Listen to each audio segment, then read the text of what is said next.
14 years ago, my youngest child, Julia, was born with a large hole in her heart between the ventricles along the septal wall, a ventricular septal defect, and she was booked for open heart surgery on January 5th, 2004. Mark and I were told one of us could give blood ahead of time, or we could use an anonymous donor as she would require blood during surgery. However, she began to fail significantly about 6 weeks before her surgery date and was rushed in for surgery on December 10th, 2003. We did not have time to give or process our own blood. The repair job was successful, but the surgeon could not get her blood to clot immediately after surgery. She was bleeding out, so again, she was going to need more blood to survive. It was touch and go for a while, and a nurse sat beside her bed for 24 hours with a cooler of blood administering life into her tiny 10-pound body until her blood began to clot. Someone saved my baby's life. Someone decided to take an hour out of their day to give blood and to save a stranger. Mark and I are forever grateful. It never crossed my mind before to give blood until my own baby needed someone else's.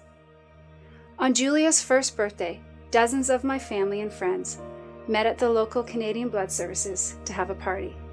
To celebrate Julia making it to her first birthday, we all gave blood to pay it forward for someone else's daughter, father, aunt, husband, son, wife, or friend to save a life. Every minute of every day, someone in Canada needs blood. And in most cases, they need blood from more than one generous blood donor.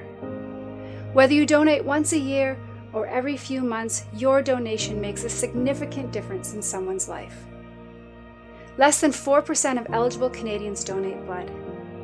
We need the people of Glad Tidings Church to step up and give life, because it often takes many donors to help a single hospital patient.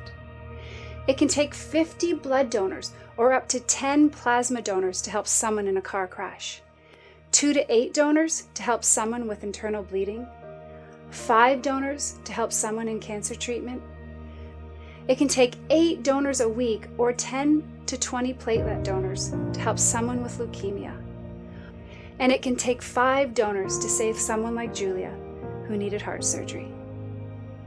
As we approach Thanksgiving next week, there is so much to be grateful for, and sometimes we are not thankful for what we have until we are in need of it ourselves. You know, we prayed and prayed and prayed for Julia's healing, and God answered our prayers with a team of skilled doctors, surgeons, nurses, and blood donors. So if you are able, please take an hour this week to give blood, to save a life. It's in you to give.